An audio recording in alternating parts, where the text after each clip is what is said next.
My name is... No. അതൊക്കെ CV-യിലുണ്ടല്ലോ.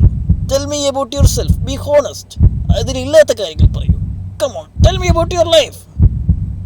Be very honest.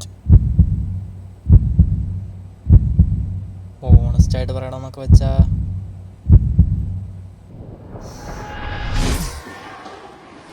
LKG മുതൽ 9ാം class വരെ പഠിച്ചു കഴിയുമ്പോഴേക്കും നല്ലപോലെ കാണാൻ പഠിച്ച അപ്പത്തെ വീട്ടിലെ കൊച്ചിനേക്കാൾ നല്ല മാർക്ക് വാങ്ങിച്ചാൽ മാത്രമേ ഇവിടെ ഒരു നല്ല സ്റ്റുഡൻ്റായിട്ട് അംഗീകരിക്കപ്പെടൂ എന്നുള്ള കാര്യം മനസ്സിലായി.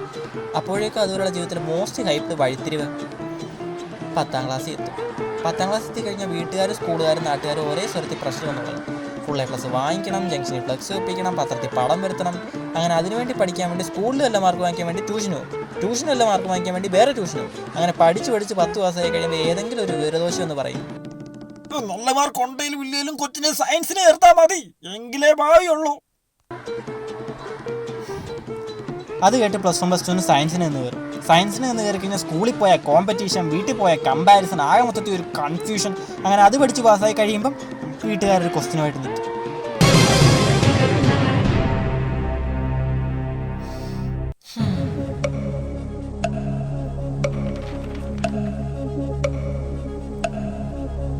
അങ്ങനെ എഞ്ചിനീയറിങ്ങോ മെഡിസിനോ ഏതെങ്കിലും ഒന്ന് കിട്ടാൻ വേണ്ടി ഒരു എൻട്രൻസ് കോച്ചിങ് സെൻറ്ററിലും ചെന്ന് ചേർന്ന് അവിടെ റിപ്പീറ്റ് എന്ന് പറഞ്ഞ് ഡെയിലി ഈ ബബിളും കറുപ്പിച്ച് ഇവിടുത്തെ കോമ്പറ്റീഷൻ്റെ പ്രഷർ കുക്കറി ഒഴുങ്ങി ഇറങ്ങി വന്ന് എൻട്രൻസ് എക്സാം എഴുതി കഴിഞ്ഞ് നമ്മൾ ഇങ്ങനെ ഹാപ്പി ഡേയ്സും ആനന്ദമൊക്കെ കാണും.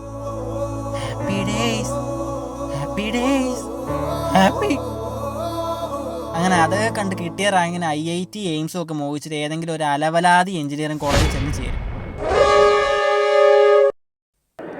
ചേർന്ന് കഴിയുമ്പോൾ ഇത് കോളേജാണോ സ്കൂളാണോ എന്ന് പോലും അറിയാൻ വയ്യാത്ത തരത്തിൽ പെടുക്കാൻ പോലും പെർമിഷൻ ലെറ്റർ വാങ്ങിക്കണം, ശ്വാസം വിട്ടാലും ഫൈൻ അടയ്ക്കണം, ക്യാൻറ്റീനിലൊക്കെ അറിയുന്ന ഒരു കഷ്ണമൊക്കെ ഉണ്ടെങ്കിൽ മുങ്ങിത്തപ്പണം, അതിൻ്റെ കൂടെ project seminar, assignment, lab exam, viva എന്ന് പറഞ്ഞ് യൂണിവേഴ്സിറ്റിയുടെ വക അക്കാഡമിക് പ്രഷർ വേറെ.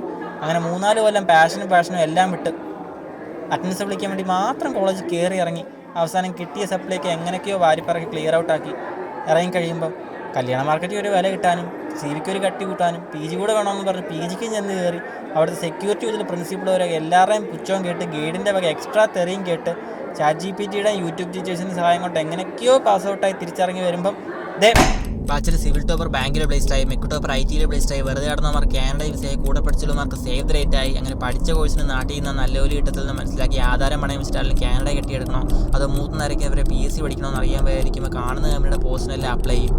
Critical thinking, communication, leadership, problem solving, എക്സ്പെർട്ടിന് ഏതൊക്കെയോ അറിയാൻ വയ്യാത്ത ആപ്ലിക്കേഷൻ എന്ന് പറഞ്ഞ് തള്ളി മറിച്ച് റെസ്യൂമേ അയച്ചിട്ട് 20 വർഷം കൊണ്ട് ആകെ പഠിച്ച കാണാതെ പഠിച്ച സ്ഥലത്ത് ചോദിക്കാനുള്ള ഒരേ ഒരു സ്കിൽ സെറ്റും കൊണ്ട് HR-ന് മുമ്പിൽ ഇൻ്റർവ്യൂവിന് എടുത്തിട്ട് അങ്ങനെ പറയും,